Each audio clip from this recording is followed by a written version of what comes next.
And this group of people, and then some, are going to make me the first Democrat to be governor of the state of Texas since 1994. This is on us.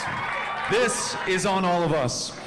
Listen, I feel extraordinarily lucky to be here with you tonight. It looks like, from the early returns, I will be your nominee for governor for the state of Texas. And because we knew that there'd be such a great group of people out, fired up, a little bit of alcohol in their systems, I've only asked my entire family to join me once on this campaign, and it is tonight. This is my wife, Amy, my son, Henry, my daughter, Molly, my son, Ulysses, and our friend Wallace back there. They wanted to be with us tonight on election night here in Fort Worth in Tarrant County. Tell me there's a more important place in Texas for us to be, a more important place for us to win than this one right here.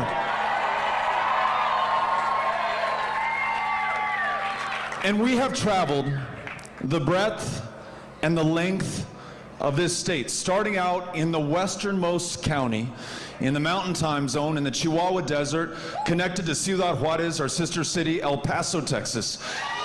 And whether I'm in El Paso, whether I'm in Louisville, whether I'm in Texarkana, which is as far away as you can be and still be in the same state, I find the most amazing, the most beautiful, the most creative, the most inspiring people on the planet. This is our home.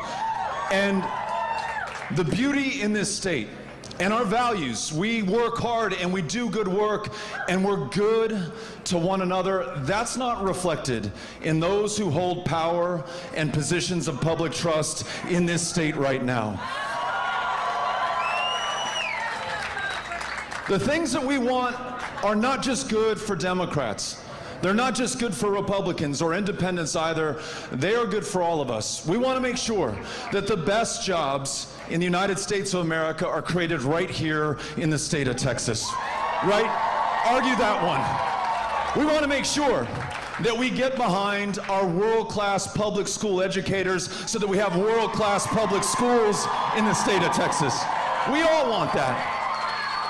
We want to make sure that we finally expand Medicaid so that people can see a doctor.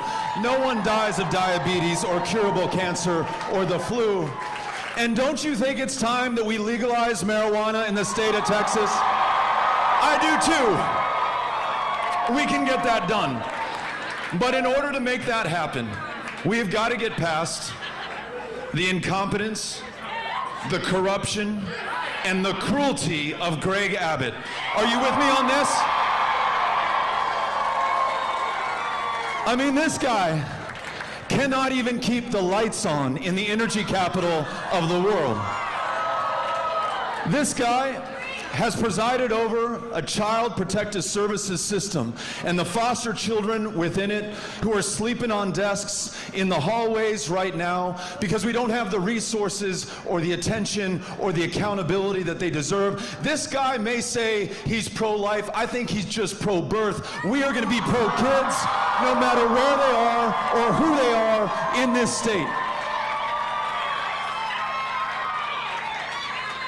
This crazy, aggressive pursuit of transgender children in our communities and in our schools and in their families, when we have real challenges in the state of Texas right now, like 7 out of 10 fourth graders cannot read at grade level. And it's not that our kids are any worse than the kids in other states. It's not that our teachers are not trying hard. In fact, they're working 2 or 3 jobs just to support their main job right now. It's because we have so underpaid those teachers and started to attack them from the highest positions of power. When I am governor, we are going to support public educators and public education and make sure that every child has the resources and support that they need to be able to get ahead. We're going to make sure when I'm governor that we keep the light on in the state of Texas, the heat flowing, the water running, and that we make sure that everyone understands that this state is big enough for all of us. That the leadership in Texas truly reflect the genius, and diversity of the people in this state, that we don't have to be afraid of one another or pitted against each other or further polarize an already divided state. Ladies and gentlemen, whether you are a Republican, and I hope you're here tonight, or an independent, or we certainly have some Democrats in the House as well, I want to be a governor for each and every single one of you, and I want to bring us together to do the big things that we are truly capable of once we get past the smallness and the cruelty and the divisiveness of this moment. But if we're going to do this, if we're going to build upon our gains that we all realized together in 2018, then it's going to take all of us doing all that we can with what we have, where we are right now. And just as Crystal urged us to do, we've got to sign up to volunteer. And we've got to join an army of volunteers out there, a peaceful army that over the course of February has been trying to knock on every single door in every one of the 254 counties of Texas. Ladies and gentlemen, I'm here to tell you tonight that so far 53,500 people have signed up to pick up a clipboard, to become a volunteer, and to win this election. We set this ambitious goal because not just in Crystal Mason's case, but in the case of millions of our fellow Texans, this governor does not trust the voters of this state to make their own decisions about who should represent them or the course or the direction that Texas will take. And so last year he signed the most voter suppressive, most voter intimidating legislation that we have seen since the Texas president LBJ signed the Voting Rights Act into law in 1965. It is harder to cast a ballot in this state than it is anywhere else. And look, democracy is under attack the world over right now. I don't have to tell you that. You watch the headlines. You see it happening half a world away. Well, it's happening right here as well. And when I talked to Catherine, our organizing director, and I said, look, I wish the Department of Justice would ride to the rescue right now and enforce that Voting Rights Act, but they're not. I wish the Supreme Court would make sure that they strike down the unconstitutional voting laws that we have in this state, but they will not. There's no cavalry coming to ride to our rescue. This one is on us. And Catherine said, let me get those volunteers out there. Let me get them knocking on doors and making phone calls and lighting up the phones of our fellow Texans. And I'm going to try, Beto, as best as I can to get to 2 million voters by the end of February, which was yesterday. Well, she told me today we reached 4.5 million voters over the course of February.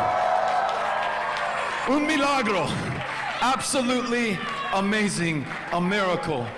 And it's a miracle born of the people of Texas. This campaign is powered by the people of Texas. We will win this race together because of, by, and for the people of Texas. All I need to know from you is, are you ready to sign up and to be part of this campaign?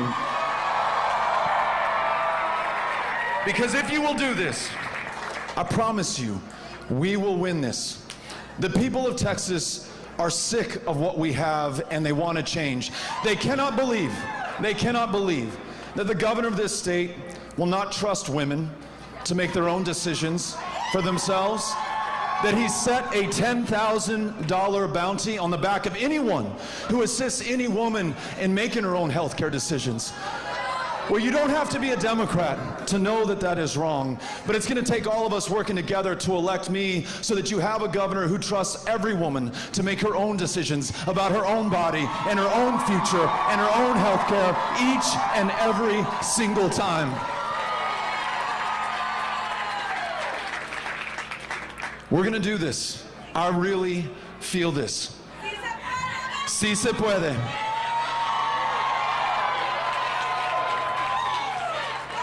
And I just want you to think about what you are willing to do right now and how you want to feel on this night, November 8th, 8.5 months from today.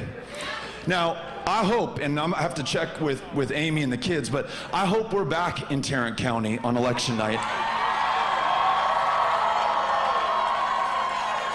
And just like we are going to do tonight, I hope we're drinking beer on that night. And I hope we wake up on the 9th of November with the best hangover we have ever had in our lives. because we've celebrated the best victory we've ever seen in the state of Texas. But think about how you want to feel that night, how you want to look back on this one and say, look, on March 1st of this year, I dedicated myself to my kids, to my family, to my state, to my country, to the generations yet to come. And when all was on the line, and we knew that we had the odds against us, and they were trying to rig the rules of the road while we were actually running this race in the election, I did not allow that to deter me. I did not succumb to the temptation of despair. I got up. I got after it. I knocked on my neighbor's door. I invited them into this democracy, voting in this election, and I made sure that their voice was heard, that their vote counted, that their vision was reflected in the campaign that we ran together. On that night, November 8th of 2022, you want to feel completely exhausted, like you've done everything you could have done within your power to win this race. Nothing but nothing left on the field. That beer is going to taste so much more refreshing. That victory is going to be all the sweeter for it. And we are going to celebrate like Texas has never celebrated before. Are you ready for this? I am ready to do this with you. We are going to get the big things done for Texas again. Fort Worth, thank you for turning out for us tonight. Thank you for signing up. Thank you for being part of this victory. And I look forward to running this with you and winning it for you. We'll see you soon. Adios y nos vemos. Gracias, Fort Worth. Thank you.